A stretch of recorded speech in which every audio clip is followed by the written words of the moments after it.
Oh. Allô? Moi, c'est Jessie. Puis aujourd'hui, on est jeudi. Ce qui veut dire que c'est une nouvelle vidéo de testostérone.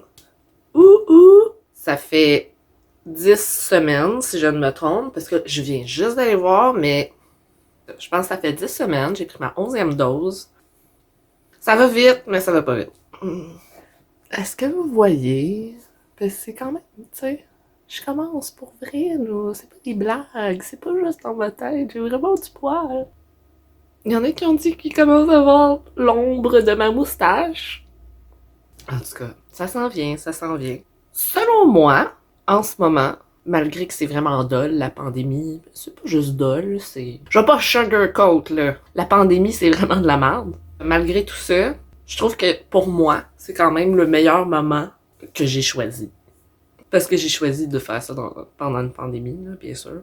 Pour commencer ma transition, du moins. Pourquoi c'est le meilleur moment? Mais parce que j'ai jamais à sortir. J'ai pas à montrer ma phase awkward de transition aux gens dehors. Pis quand je sors, j'ai un masque. fait que les gens pensent juste que je suis une madame. Hello, darkness, my old friend. En fin de semaine, je pense que dimanche, j'ai finalement contacté une sexologue, Marjolaine Dion, que j'avais recommandé, en fait, que quelqu'un a recommandé à moi, puis que j'ai recommandé à un ami. Puis ben là, moi, je l'ai contacté pour entamer ma démarche de chirurgie de mastectomie. La mastectomie étant la chirurgie pour enlever les seins. J'ai un rendez-vous le 23 mars avec elle, par téléphone, là, pour discuter de ça. Fait, je vous en donnerai des nouvelles rendues là. Et tantôt, ben, probablement hier, mais je suis allée voir mon courrier ce matin. J'ai reçu mes papiers, demande de changement, de mention de sexe. Je les ai regardés vraiment rapidement, là. Fait que je sais pas trop... C'est quand même beaucoup de feuilles. Je sais que ça s'adresse pas toutes à moi, parce qu'il y en a que c'est pour, tu sais, les enfants de demandeurs. Et comme j'ai pas d'enfants, cette feuille-là s'applique pas à moi, t'sais. Il y a une feuille qui est pour une personne qui témoigne pour le demandeur. Là, c'est pour transmettre l'information. Là, c'est des documents qu'il faut que je fournisse. Il y a des tarifs. Ah, wow, ok. Ça coûte 144 faire changer la mention de sexe sur ces papiers. C'est quand même cher. J'ai les sous, là, c'est pas le problème, mais tu sais, je me doute qu'il y a du monde qui ont probablement pas vraiment les sous pour ça, là. En tout cas, je vais passer à travers ça plus en détail quand j'aurai un petit peu plus de temps.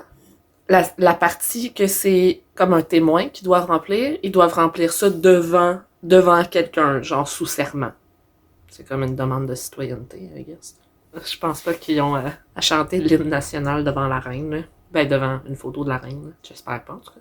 Ça avance tranquillement, pas vite, mais mes démarches. Puis je vous tiendrai au courant des développements. Quand est-ce que je vais l'envoyer, puis quand je vais recevoir des nouvelles. Parce que justement, il y a quelques jours, j'ai reçu un appel du bureau du directeur de l'État civil. Parce que j'avais envoyé des papiers comme une pré-demande de changement de nom. Puis ils m'ont appelé, puis ils m'ont demandé si je voulais les papiers pour un changement de sexe en même temps. Puis j'ai dit, ben oui, tant qu'à, je vais faire ça, en espérant que je suis éligible. Mais je pense que oui. C'est plus requis maintenant au Canada, je pense, d'avoir eu une chirurgie pour faire une demande de changement de sexe. Ça l'était pendant longtemps. Pour les hommes trans, c'était au minimum d'avoir eu une mastectomie, puis pour les femmes trans, c'était d'avoir comme la vaginoplastie. Ce qui est quand même pas très fair, selon moi. Mais là, tu sais, je parle de mon cul, c'est peut-être pas vrai, là. Peut-être que d'avoir eu comme des implants mammaires ou quoi que ce soit, c'était assez pour elle, là, mais c'est quand même pas fair, c'est pas le même genre de chirurgie, là. Tu sais, je veux dire, les deux sont intenses, là, mais il y en a quand même une des deux que t'as besoin d'un cathéter pendant un bout, là, tu sais. Puis que tu peux pas nécessairement t'asseoir bien pendant longtemps. Je pense que le temps de rémission, tu sais, d'une vaginoplastie est un petit peu plus long et douloureux, ben, en tout cas intense qu'une mastectomie. Mais en tout cas, je veux pas comparer des pommes pis des oranges, là, parce que c'est pas du tout le même genre de chirurgie, là, on s'entend, mais c'est pas fair. Qu'est-ce qui est fair pour les femmes trans, hein? Dites-moi là. Ça va être ça pour cette semaine. Il y avait pas grand-chose, comme à chaque semaine, je dis ça, puis j'ai quelque chose à dire, là. N'hésitez surtout pas, si vous avez des suggestions de choses que je je pourrais parler, ou si vous avez des questions, écrivez-les dans les commentaires. Je pourrais, tu sais, idéalement, prendre un moment dans une vidéo pour en parler, parce que...